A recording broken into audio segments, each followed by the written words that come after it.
I'm going to be sharing with you in this video how to heal your gut and your intuition, because your gut and your intuition are completely different from your mind.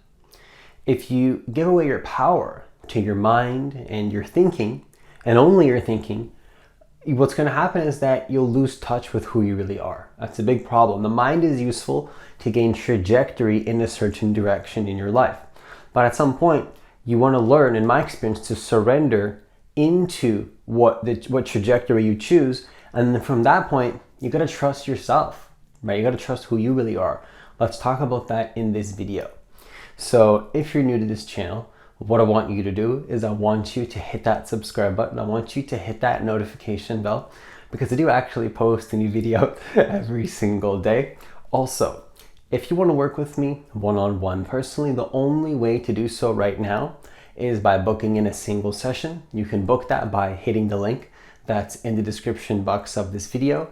It's also going to be in the comments of this video as well. Now, the first thing that I want to share with you in this video, in terms of how to heal your gut and your intuition, is to, number one, stop believing in the same programs. Okay? Life doesn't work in a constricted, concise program. That's what the ego wants. The ego wants to constrict itself into some box and do the same thing over and over and over, right? Attach to some identity or something, some identity, right? Whatever that means to you. Now, I'm not saying that commitment and having goals and going in a certain direction isn't important, but you have to look within yourself. Where are you stuck? Where are you stuck in a program that's causing resistance for you? The key to heal your gut and your intuition is to stop believing in maybe some program or concept in your mind that maybe you've believed for a very long time is the way that you need to go, right?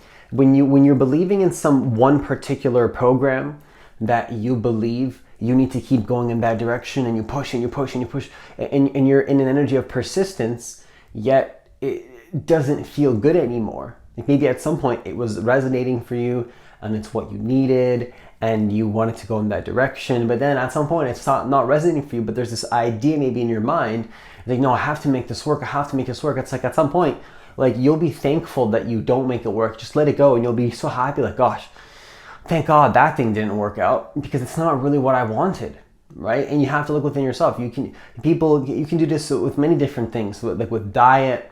You can do this with maybe a friendship, maybe some kind of connection in your life that you believe you need because you're committed to this person, right? Oh, I need to, because I'm committed, I have to follow through. See, commitment is good. Don't get me wrong, commitment is good. But at some point, commitment, you need to let go of commitment and decide, you know what? I need to trust myself here because this doesn't feel right to me anymore. It all depends, right?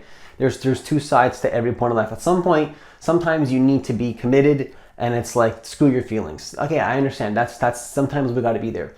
Other times you got to let go of certain commitments because it's just not what you need anymore. And you got to say, how do you feel? Like, seriously, just shut off your mind, focus on your breathing. Sometimes that's what you got to do. That's what works for me. Focused breathing really helps. Not even necessarily being in a meditative posture. You know, it's so funny, like, for me personally, my gut and my intuition has even told me sometimes that I don't need to be meditating. I even took meditation too far sometimes. Like, you can have a spiritual ego. It's like, oh, I need to do meditation, I need to do this. It's like, but is your intuition maybe telling you you don't need to be meditating? Maybe you need to go eat a meal, or just do something a little bit more grounded, a little bit more earthly. There's times to bring up the electricity in your life, and there's times to be more grounded. And your intuition is about honoring what you need and getting into balance. That's what intuition is about. It's about balancing the spiritual and the physical dimension and coming into a state of wholeness and balance. So it's not necessarily just about commitment or just about feelings. Your intuition, your true gut and your true intuition is about bringing these things together. Now, the second thing that I want to share with you in this video is to remember that you program yourself, nobody else, not even some higher mind. Because some people can mix up the higher mind with actually what some people call the hive mind, and the external reality, which is other people's beliefs. See, if you let somebody program you, essentially what has happened is that your consciousness is now hijacked. Now, I don't like to say it in this way because really, like I mean, yes, you can be your consciousness can be hijacked. It's possible. It's true. It is true.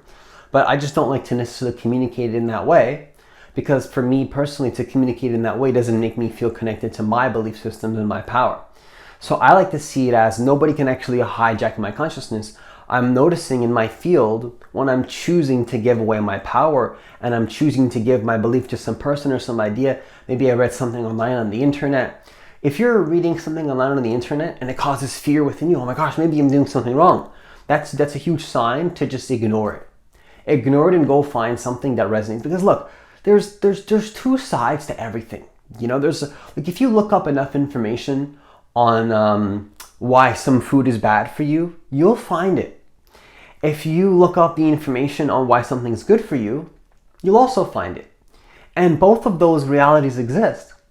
So the key is to find the beliefs from the outside world that feel right to you, but come from that deeper intelligence within you, where you're not looking to the outside. It's like this balance of like, yes, you got to look to the outside, but the outside is within you. So remember that if you program yourself, you'll find your intuition again. You program yourself, nobody else. That's basically what I'm trying to say. You program your identity. You program who you are. Nobody else can do that for you. Nobody can program you other than you. You have to take responsibility for your programming and who you want to be in the world. That's the key. Now, the third and final thing that I want to share with you in this video, which is absolutely critical that I found, which I'm going to just conclude really quickly, is to remember, do not hate, do not judge others, don't be blaming. Okay, blaming and pointing fingers is not what that's not what it's about. It's about realizing that this person has their beliefs, but that doesn't resonate for me at this time. You don't even have to say it most of the time. You can just do what feels right to you. So I just wanted to conclude that and say, don't judge, don't blame, don't push, don't argue. If somebody's trying to push their beliefs on you, maybe you can push back a little bit, but really you don't even need to do that if you align yourself in the right way. And with that, I conclude this video. Once again, if you want to work with me one-on-one personally, the only way to do so right now is by booking in a single session. You can do so by hitting the link that's in the description box of this video. It's also going to be in the comments of this video as well. As always, enjoy the rest of your day, and I'll see you in the next video.